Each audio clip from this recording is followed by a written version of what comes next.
형법 제269조 제1항, 제270조 제1항 중 의사에 관한 부분은 모두 헌법에 합치되지 아니한다. 2019년 4월 헌법재판소는 낙태하는 여성과 의료진을 처벌하도록 한 형법 낙태죄 조항이 여성의 자기결정권을 침해한다며 헌법 불합치 결정을 내렸습니다. 그리고 2020년이 끝나기 전까지 국회가 현행 낙태죄를 개정하라고 했습니다. 그로부터 1년 반이 지난 2020년 10월 7일 정부가 임신 14주까지 임신 중단을 허용하는 입법 예고안을 발표했습니다. 사회적 경제적 사유가 있는 경우 등에는 임신 24주까지 임신 중단을 허용합니다.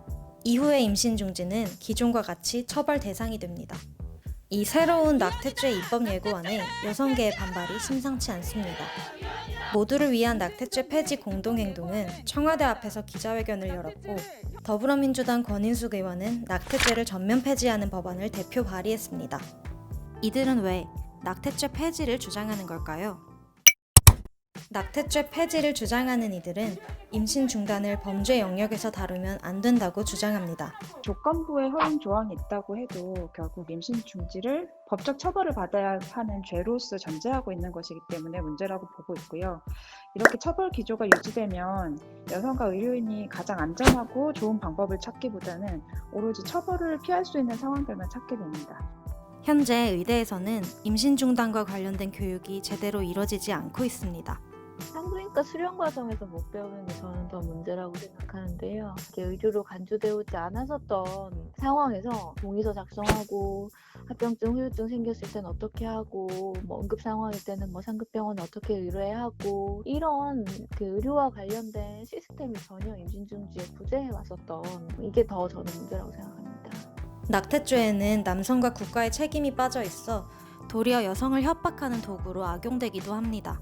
동아일보가 2012년 8월부터 2017년 11월까지 낙태 관련 판결 80건을 분석한 결과 여성을 고소한 이들은 대부분 남자친구, 남편 또는 남성 측 가족이었습니다.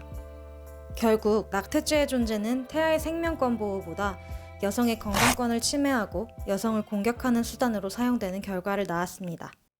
낙태죄를 찬성하는 사람들은 임신 중단을 허용하면 임신 중단 수술이 늘어날 거라고 우려합니다. 하지만 OECD 자료에 따르면 임신 중단이 허용된 국가의 낙태율이 한국보다 더 낮게 나타났습니다. 낙태죄 폐지를 주장하는 이들은 임신 중단 결정은 여성이 처한 복합적 상황을 고려한 판단이기 때문에 낙태죄의 존재가 임신 중단 방지에 거의 영향을 미치지 않는다고 주장합니다. 14주라는 기준이 모호하다는 주장도 있습니다.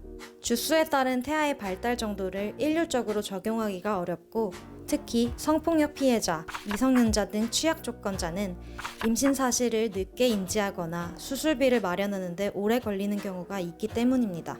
산부인과 병원의 경우에 그나마 서울에만 집중되어 있고 다른 지역에는 굉장히 수가 적거든요. 만약에 이 여성이 청소년이거나 직장에 다니고 있거나 다른 아이를 키우고 있거나 하는 경우에 이렇게 몇 번이나 상담을 받고 병원을 찾아다닐 수가 없습니다.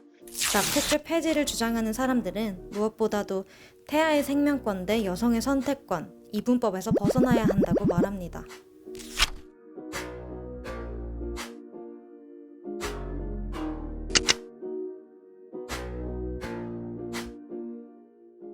여성계는 정말로 태아의 생명을 존중한다면 국가가 모든 국민에게 피임 교육을 강화하고 태어난 아이가 사회적 경제적 조건과 상관없이 잘 자랄 수 있는 사회 시스템을 구비해야 한다고 말합니다. 또 임신 몇 주부터 처벌할 것인가로 논쟁하는 일보다 당장 내년부터 합법화되는 임신 중지 서비스를 어떻게 안전하게 제공할 것인지 대책을 마련하는 일이 더 중요하다고 이야기합니다. 일단 보험급여가 저는 일단 제일 중요하다고 생각하고요. 지금 피임도 전혀 보험이 돼 있지 않고 있거든요. 국가가 여성의 성건강, 재생산 건강, 생식 건강을 어떻게 바라봐 왔는지를 원점부터 다시 논의할 수 있는 굉장히 좋은 기회라고 저는 생각하고요.